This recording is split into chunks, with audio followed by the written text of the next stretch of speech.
Cuando hacía mi programa en CNN, que esto fue durante el año, poco más del año que duró la pandemia, 2020 y parte del 2021, entrevisté a un gran periodista, que por cierto tiene un enorme bagaje literario y es conocido por su gran acervo cultural. Es un gran profesional y además es conductor de radio, de televisión y es muy respetado en el medio. Y el hombre es aficionado al arte, al tango, a la literatura y además de ser un gran filósofo moderno, ha escrito decenas de libros, ensayos que fueron grandes éxitos de venta. Él se define a sí mismo como agnóstico, que no es lo mismo que ateo, agnóstico, que tal como lo describe la RAE, la Real Academia Española, no afirma la existencia o la inexistencia de Dios y no tiene una opinión concluyente de Dios porque considera que no hay evidencia suficiente ni para afirmar ni para negar la existencia de Dios. En palabras más simples, el agnóstico está ahí en stand-by, como diciendo yo estoy esperando hasta que me demuestren lo contrario.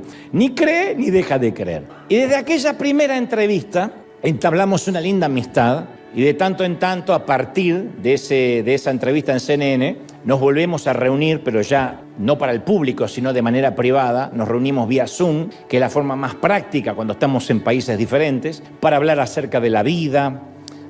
Hasta tuvo la gentileza el hombre de ir a verme a mi conferencia cuando comenzó el tour presidente en el Luna Park en Buenos Aires hace como poco más de 2 años y medio. Y aunque él afirma que casi está convencido que no existe Dios porque nadie se lo ha podido demostrar, hasta tanto, insisto, alguien lo convenza de lo contrario, tenemos entre ambos charlas muy apasionadas hablamos sobre Freud, sobre Marcial, Shakespeare, Wilde, Neruda, Benedetti, el gran Gabo, Gabriel García Márquez. Y con él yo me desasné y conocí a grandes filósofos, porque él es un gran lector de filósofos, Sócrates, Platón, menciona siempre a Aristóteles, Epicuro, Sartre, Tales de Mileto, que para mí eran chino básico antes de conocerlo a él.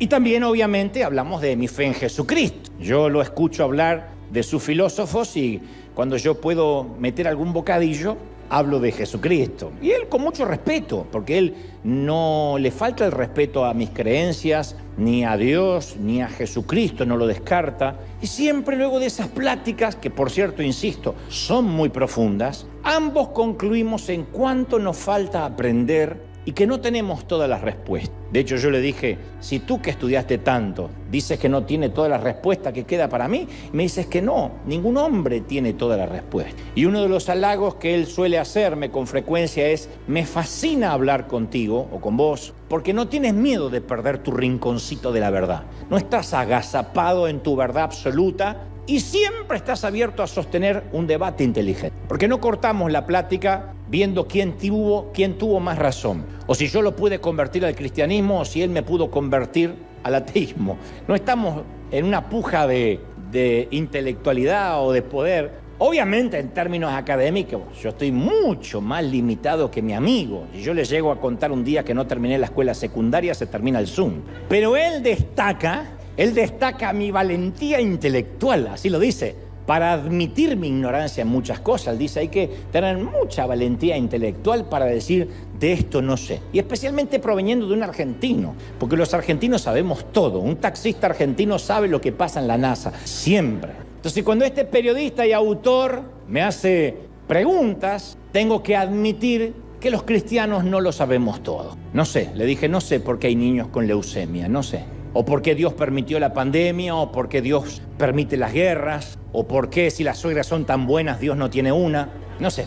Pero siempre le digo, pero sí conozco a aquel que conoce todas las respuestas. Yo sí conozco uno que conoce todas las respuestas. Yo no las tengo, pero conozco. Entonces, Dios no nos mandó a dar todas las respuestas, pero solo quiero que ofrezcamos una relación con Dios por medio de Jesucristo, que es lo que intento siempre hacer cada vez que hablo con él. Le digo, mira, yo no sé todas las respuestas, pero te puedo conducir a aquel que sí las tiene.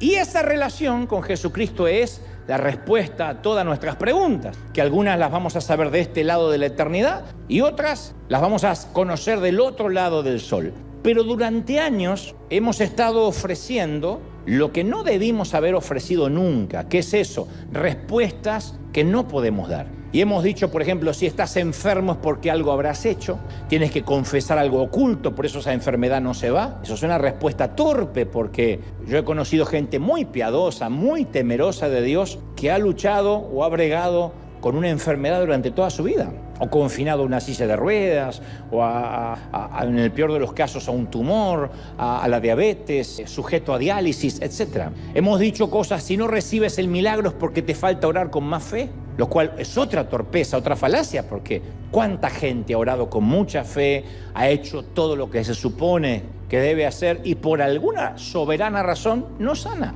Otros sí. Yo creo en la sanidad divina, pero hay otros que no, otros tantos que regresan frustrados a casa después de una noche de milagros, por ejemplo. Si a eso le agregamos que si no has recibido el milagro por tu falta de fe, encima le ponemos una dosis helada de culpa. Hemos dicho, si te va mal es porque dejaste de congregarte y saliste de la cobertura pastoral o apostólica. Entonces, tras que alguien se fue del redil, le agregamos el miedo de la maldición. Si no prosperas porque no estás diezmando u ofrendando, por eso estás atado a la miseria, que no es toda la verdad. Y un buen día, un chinito se comió un murciélago aparentemente, se propagó un virus y quienes alegaban saber todas las respuestas se encerraron en su casa pidiendo prudencia porque esto era demasiado contagioso y porque ya no tenían todas las respuestas. No pudieron decir el COVID te agarra por falta de fe, te contagiaste de este virus porque no oraste lo suficiente, porque hay una virgencita oculta en el cajón. Se nos acabaron las respuestas. Obviamente yo no estoy juzgando la prudencia ni las asepsias sanitarias que en su momento todos estuvimos obligados a tomar. Pero fue decepcionante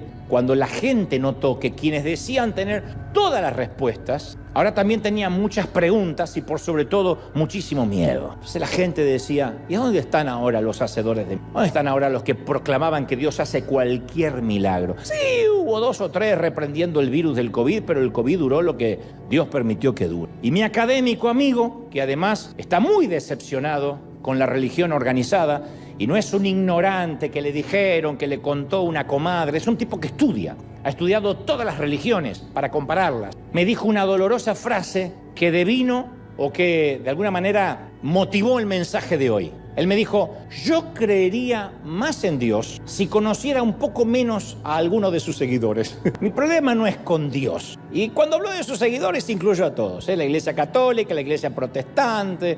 Dijo, mi problema son algunos rabinos, algunos curas y algunos pastores. Y los feligreses, por supuesto, de cada grey, ¿no? Entonces, en ese entonces, me di cuenta que este gran periodista no está solo en su frustración, no está solo en su desencanto. Hay mucha gente que no quiere saber nada de Dios debido a que alguno de nosotros, cristianos, consciente o inconscientemente lo vacunamos contra ese mismo Dios que pregonamos. La religión vacuna a la gente contra Dios. Y como suelo explicar a menudo, y repito una vez más, las vacunas están hechas con el mismo virus atenuado al que se quiere combatir. Y ese anticuerpo recibe el nombre de inmunización. En palabras simples, para combatir el sarampión, nos dan una dosis pequeñísima de sarampión. Eso genera el anticuerpo. Entonces, cuando el ateo recibe una dosis exagerada de nuestras doctrinas y una dosis muy atenuada, muy pequeña de un Dios real, se inmuniza contra Dios. Va a la iglesia católica y no encuentra a Dios. Va a la iglesia evangélica y no encuentra a Dios. Entra a una sinagoga y no encuentra a Dios. Se encuentra con religiones, con ritos, con doctrinas, con lo que hay que hacer y lo que hay que dejar de hacer. Pero mi amigo, el periodista, insisto, no está solo en su desilusión. En los últimos años y especialmente luego de la temida pandemia, mucha gente se alejó de Dios y desertó de su fe a causa de sentirse decepcionado con otros cristianos o con la iglesia. Nunca ha habido un exilio tan grande de creyentes como fue luego de la pandemia. Mucha gente nunca más regresó. De hecho, aquí mismo en River hay gente que nunca jamás volvimos a ver. Se renovó, yo creo que más del 60% de la congregación. Hay gente que no regresó. Hay de los que podemos pensar de que quizás fue que se acostumbraron al streaming, se acostumbraron al domingo a hacer otras actividades, percibieron de que las amenazas de que les caería fuego del cielo por no congregarse no eran reales, decidieron irse a otro sitio, no lo sé. Pero hubo un exilio, un éxodo, que terminó obviamente en un exilio, un éxodo gigantesco tras la pandemia. Hay una enorme diáspora de creyentes que ya no se congregan, que no se sienten cómodos, que se sienten decepcionados, y las razones por las cuales han decidido alejarse varían entre, por ejemplo, cuando más necesité de mi líder o cuando más necesité la contención de la iglesia, ni siquiera se preocuparon por mí. Solo estaban interesados en mi ofrenda o en mi diezmo. Pero nadie me llamó, nadie me visitó, ni hablar del que tuvo que despedir a un ser querido por el COVID y no tuvo la contención de la iglesia por norma legislativa o por desdén, no lo sé.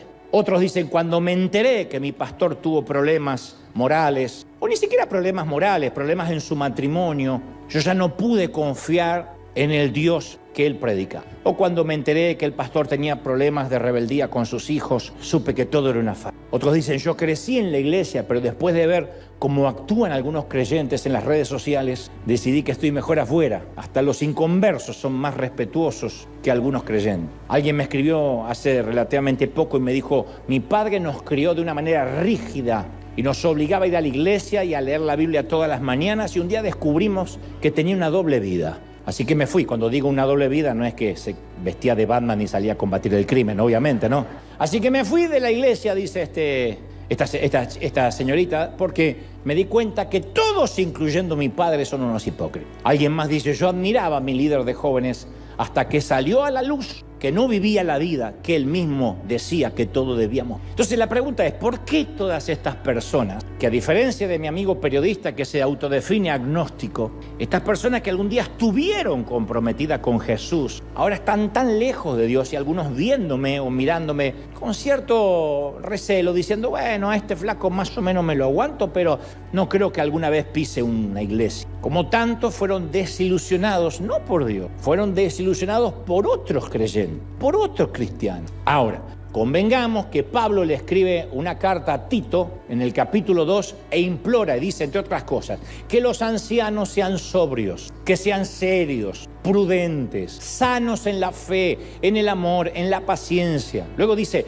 las ancianas asimismo sean reverentes en su porte, no calumniadoras, léase, no con espíritu de doña Florinda, no esclavas del vino, maestras del bien, que enseñen a las mujeres jóvenes a amar a sus maridos, a amar a sus hijos, a ser prudentes, castas, cuidadosas de sus casas, buenas, sujetas a sus maridos. No como esa que dijo, sujetas, le va a quedar así, si me falta el respeto. Sujetas a su marido. Y luego dice Pablo, a esto quiero llegar, dice Pablo, le dice a Tito, para que la palabra de Dios no sea blasfemada. Entonces sí hay un efecto colateral, donde el mal testimonio termina implicando la palabra de Dios, para que la palabra de Dios no sea blasfema. Y continúa, porque él no deja ningún estrato de edad fuera, dice Pablo, exhorta a los jóvenes que sean prudentes, presentándote tú, Tito, en todo como ejemplo de buenas obras, mostrando integridad, entereza, seriedad, de modo que el adversario se avergüence. Ya dice otra vez, y no tenga nada malo que decir de vosotros. Esto coincide o es coincidental cuando la palabra dice, bienaventurados cuando hablen mal de ti, mintiendo, no diciendo la verdad.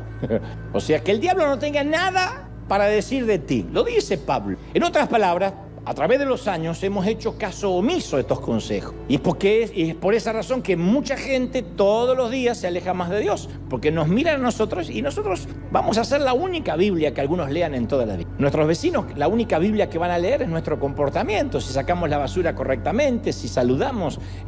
La única Biblia que van a leer algunos compañeros de trabajo es nuestra llegada temprano, nuestra ida cuando tengamos que irnos, nuestra manera de tratar a las autoridades. Somos una Biblia andante para mucha gente, un testimonio andante. Pero este mensaje no se trata de testimonio. Lo que quiero hoy avanzar es en esto. Tenemos que estar conscientes que en lugar de ser conocidos por nuestro amor, en esto conocerán que sois discípulos que vosotros, dijo el Señor. Así nos mandó, es un mandamiento. Tenemos que estar conscientes que en lugar de ser conocidos por nuestro amor, sus seguidores, hoy en día somos más conocidos por todo lo que odiamos, por todo lo que desaprobamos, por todo aquello a lo que nos oponemos, y nos conocen como críticos, segregacionistas, odiosos a veces. Ese es el común denominador. Esta no es una mentira del día. Esto es lo que hemos mostrado en los últimos años y más con la pululación de las redes sociales. La red social es la punta del iceberg, es apenas lo que se ve, hay mucho más debajo. Jesús nos mandó a amar a nuestros enemigos, pero algunos creen que pecado es lo que se hace y no lo que se escribe. Hay gente que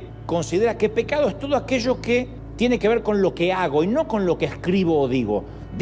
Tratando de buscar una explicación por qué hay tanta impunidad e inmunidad en las redes, donde tantos cristianos atacan con odio, impiedad al que piensa diferente, con odio. Vas a arder en el infierno, pero no solo a mí, a todo el mundo, a cualquier predicador, a cualquiera, vas a arder en el infierno, hijo de Satanás, hijo de Belcebú, perro. A mí me dicen perro mudo, y eso que hablo, Jesús nos enseñó a ser pacificadores. Pero cuando uno sabe que hay un grupo de cristianos que van a protestar a una plaza pública en cualquier país en contra del aborto o contra el matrimonio igualitario o contra la inclusión de género, vamos a ver un grupo que expresa un antagonismo visceral, que gritan, que reprenden demonios, y si se le para a alguien que defiende el aborto enfrente, la atacan con todo tipo de epítetos o palabrotas descalificativas. Jesús dijo que aquel que esté libre de pecado puede tirar una piedra, el que esté puro, impoluto. Pero nos consta que hay ministerios completos que se dedican a desenmascarar gente, según ellos, a arrojar piedras a cualquiera que se atreva a pensar diferente. Y a todo esto se le suma que los evangélicos tenemos la costumbre de pelear por quien tiene la verdadera franquicia. Menos mal que Dios no nos confió McDonald's a nosotros, menos mal, porque serían todas hamburguesas diferentes. Y decimos, no, en aquella iglesia tienen una versión de la Biblia errónea, leen la NBI y hay que leer, todo el mundo sabe que Dios quiere que leamos la Reina Valera. ¿Quién dijo? No, en aquella iglesia tienen un estilo de música que no le agrada a Dios, porque hay gente que sabe qué estilo de música le agrada a Dios. Allá tocan rock, que es lo que Dios detesta. No, lo detesta que está viejo, no Dios. Aquel pastor abusa de los chistes de suegra cuando predica, por eso Dios no lo bendice. En aquella iglesia no hacen énfasis en el evangelismo, por eso no crecen. Entonces alguien se encuentra con una iglesia que evangelizan mucho y dice, sí, pero no hacen seguimiento. No veo que consolidan a la gente, no practican el discipulado. Que por cierto, esos expertos en hacer iglesia suelen ser los mismos que no conocen el nombre del vecino inconverso que vive al lado. Y como le dijo Pablo a Tito, todo esto le da a un mundo escéptico o agnóstico como mi amigo periodista, más municiones, más armas para usar en contra del cuerpo de Cristo. Y dicen frases dolorosas como, yo conocería más a Dios si conociera un poco menos a sus seguidores. Ahora, yo no quiero hablar mal de los seguidores porque todos somos seguidores de Cristo. Pero no obstante, este es el punto. Posiblemente seas parte de ese enorme grupo de desilusionados por la iglesia. Entonces quiero decirte que no estás solo. A Jesús tampoco le gustaba que la gente dijera una cosa y viviera otra. De hecho, lo confrontaba, le molestaba bastante y por eso lo confrontaba. Cuando él veía esa gente que nos desilusiona, a nosotros también lo desilusionaba a Jesús. Jesús los reprendió al menos en la palabra 7 veces a los líderes religiosos que decían vivir en santidad, pero que eran en realidad egocéntricos, petulantes, escondían un odio solapado. Y en una de esas reprensiones en Mateo 23, 27 le dice, ¡ay de ustedes! ¡Ay de ustedes! ¿Qué palabra es esa? ¡Ay de ustedes! Cuando mi mamá decía, ¡ay de ti, Dantecito!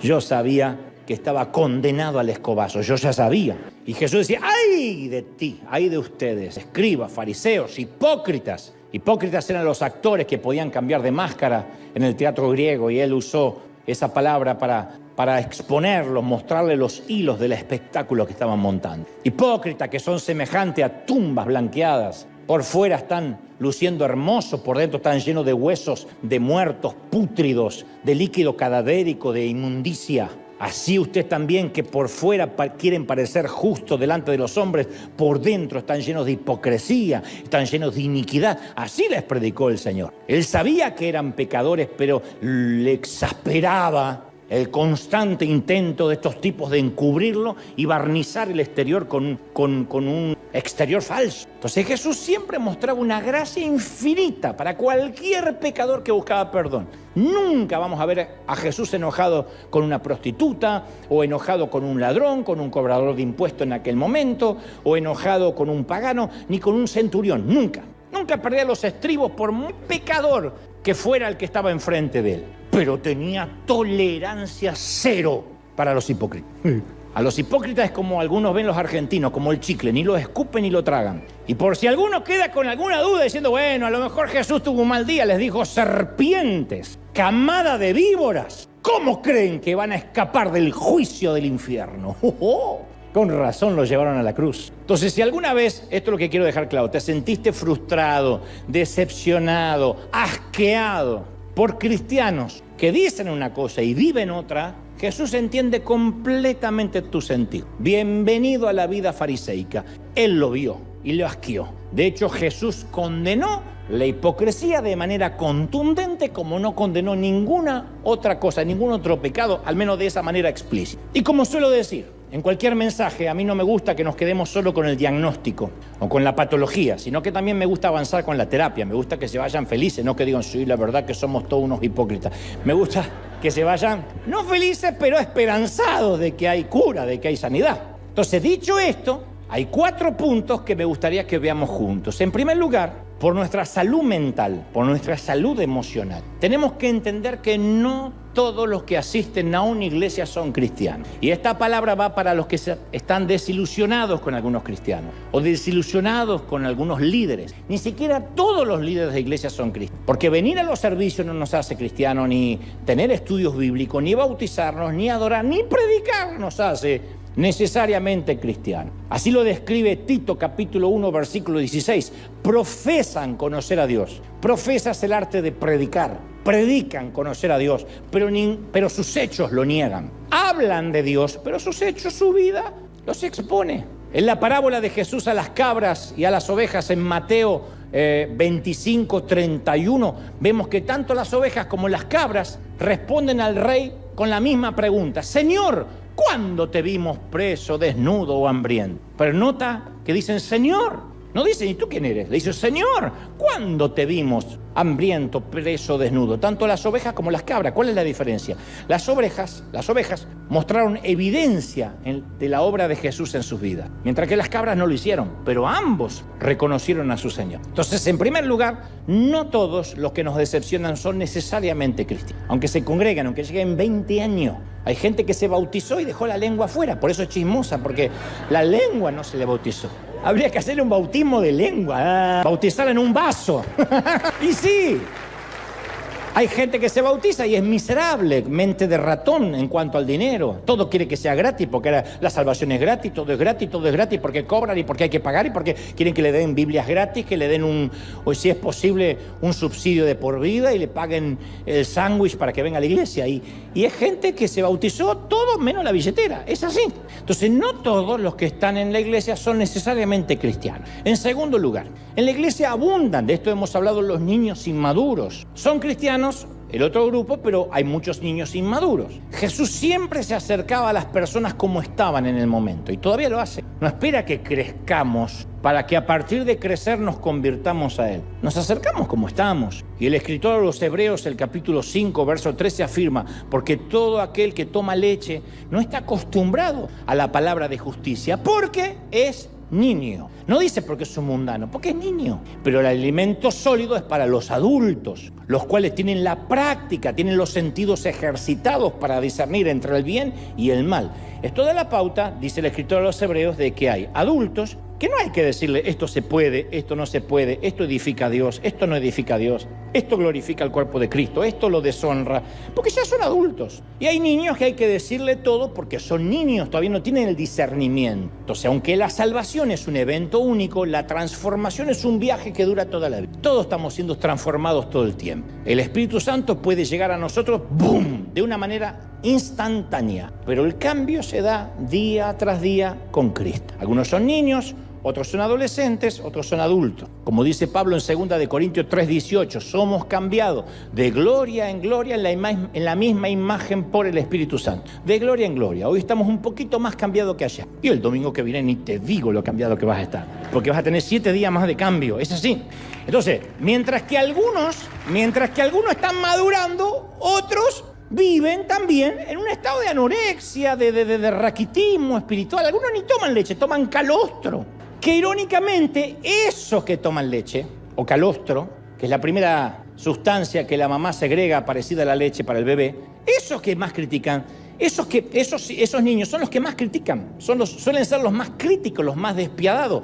Tengo base para esto. En defensa de ellos, tenemos que comprender de que detrás de cada crítica hostil siempre hay temas emocionales no resueltos. No hay una adultez sana detrás. Eso proviene de la inseguridad del infantilismo espiritual, la falta de desarrollo de la madurez. Es un patrón que no falla. Hasta el propio Sigmund Freud, lo hablábamos con este amigo periodista, definió esto como proyección, que es un mecanismo de defensa psicológico en el que una persona atribuye sus propios pensamientos, sus propios sentimientos, sus propios comportamientos a otra persona. No puede ver sus propios defectos y ve sus propios defectos reflejados en el otro. Y los estudios han demostrado que los más propensos a usar este mecanismo de defensa llamado proyección es la gente inmadura, o sea, los niños.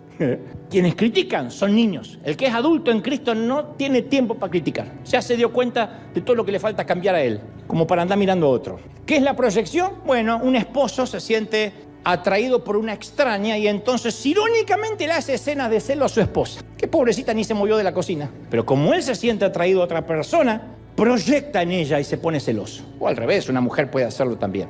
Un hombre se siente inseguro de su masculinidad y entonces se burla de cualquier hombre que le parece un poco afeminado. Proyecta en otro su peor miedo, para que no hagan chiste. Una mujer critica a su hija por interrumpirla mientras habla. Siempre me interrumpe, le dice a la hija, cuando es ella la que interrumpe a todo el mundo. Es la madre la que no deja hablar. Una amiga te acusa de que eres narcisista y de que todo pasa por ti, cuando ella es en realidad la que piensa que todo el universo gira a su alrededor. ¿No te causa gracia cuando alguien te dice, ay, qué narcisista eres? Y dice, no tienes espejo, desgraciada, de verdad no te mira. En esa misma línea de pensamiento, siempre que un cristiano critica a alguien de manera despiadada, es porque inconscientemente se refleja en quien está criticando. El acusar al otro está tratando de esconder sus propias transgresiones. Siempre, no falla. Es psicológico y es espiritual. Muéstrame a un líder que se empeña en levantar la bandera de la moral, que siempre está levantando la bandera de la moral. No digo que no haya que predicar el buen testimonio, pero hay alguien siempre que está levantando la bandera de la moralidad, buscando el pecado mínimo en el otro, que generalmente expone a su propia familia como modelo de vida. Aprendan cómo es un matrimonio, así se crían los hijos. Y critica a quienes no siguen su ejemplo. Y tarde o temprano yo te voy a mostrar a un pequeño hombrecito que lucha o con pornografía oculta, o con adulterio, o con aún algo peor. Pero el recurso es dar vuelta a la tortilla y ver en el otro lo que no quiere ver en él. Esa es la raíz de la crítica destructiva. Esa es la razón por la que Jesús dijo en Lucas 6:41, ¿por qué miras la paja del ojo de tu hermano y no ves la viga que hay en el tuyo, cabezón? ¿Cómo puedes decirle a tu hermano, ay hermano, sácate la paja del ojo y no mirar la viga, la madera que tienes en el tuyo? Hipócrita, dijo Jesús.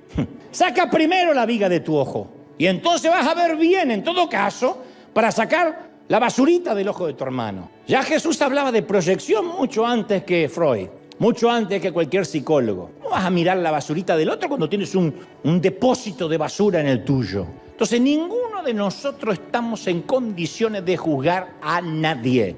Ninguno. No podemos juzgar a nadie. Cuidado cuando oras y dices, Señor, ¿dónde está tu justicia? Tú no quieres la justicia de Dios. Tú no quieres la equidad de Dios. No. Tú necesitas gracia como yo. No quieres justicia para el otro, porque si la justicia cae para todos, no habrá nadie el domingo que viene aquí, nadie. Entonces el trigo y la cizaña, dijo Jesús, crecen en el mismo campo. Y Jesús advirtió en Mateo 13:29, no sea que al recoger la cizaña arranquen el trigo junto a ella. No sea que en el afán de salir de cacería de brujas y desenmascarar a los falsos profetas estés tocando en ungido. Dejen que ambos crezcan juntos. Y cuando llegue el tiempo de la cosecha, dijo Jesús, diré a los segadores, recojan primero la cizaña, átenla en manojos y quémenla. El trigo, llévenlo a mi granero. Eso es algo que hace el Señor. El dueño del campo tiene la última palabra. Dios no nos puso aquí para decir quién va al cielo, quién va al infierno. El dueño del campo tiene la palabra, la última. ¿Sí? Entonces vamos a llegar al cielo y va a haber gente que nosotros no hubiésemos dejado entrar. Y vamos a ir al cielo y vamos a buscar gente que Dios no dejó entrar y que nosotros pensábamos que lo tenían comprado ya el lote allá arriba. Porque Él es el que conoce los corazones. Él no mira lo que el hombre mira. Y él dice, ustedes no se ocupen de sacar la cizaña, no la saquen, no la saquen. Dejen que crezca junto cuando llegue el juicio final. Yo me encargo. O sea, Dios nunca nos mandó ni de FBI, ni de limpiadores de vida, ni de controladores, ni policías del pensamiento ajeno. Dios nos dijo, dejen crecer juntos, todo, sí, trigo y cizaña. Entonces, hay creyentes que no son realmente creyentes y se congregan, y hay creyentes que son niños. Eso lo tenemos que tener muy claro. Tercer lugar, la iglesia está compuesta también por gente mal enseñada. Mi mamá me solía decir maleducado, y yo le decía, ¿y quién me educó? El insulto era para ella, no para mí. Entonces, aclaro, la etimología es, la iglesia está llena de gente mal aprendida y también mal educada y mal aprendida. Tenemos que reconocer que en nuestros fundamentos de la fe, puede que haya grietas causadas por creencias defectuosas. Y para esto voy a decir lo que me dice mi amigo a mí. Agradezco tu honestidad intelectual. Tenemos que reconocer que puede que tengamos creencias defectuosas. Ese es el tercer grupo. Hay mucha gente con creencias defectuosas. No lo hace por maldad. Y para ver esas creencias defectuosas en uno mismo, hace falta mucha valentía e, insisto, mucha humildad intelectual. Me decía hace un ratito, Camilo, ¿por qué es tan difícil desaprender? ¿Por qué aprender algo nuevo es fácil y desaprender lo que está mal? ¿Por qué nuestros padres dicen, no, yo no entiendo nada del control remoto, a mí no me venga con esas cosas raras y tenemos que hasta aprenderle la tele? Porque mi papá una vez se le puso HDM1 y no vio más tele. Fui un mes después y digo, ¿qué pasa? ¿Se rompió? Me apareció no sé qué virus tiene. Tenés que agarrar el input, que te recontra, dijo tu abuela. El input. HDM1, HDM2, HDM3, y acá está, ¿ves? Está la tele. No, muy complicado, dame uno que cambie de canal. ¿Por qué?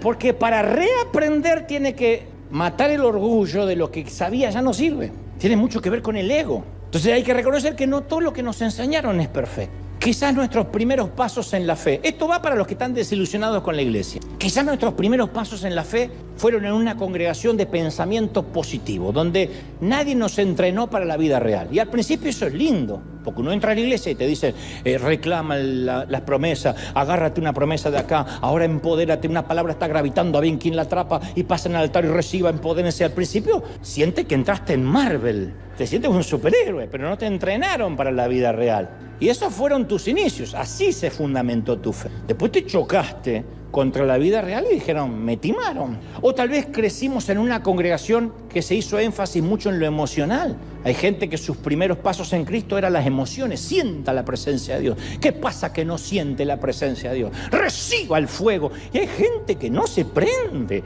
Hay gente que es leña verde. Mi papá era uno de esos, alemán, imagínate.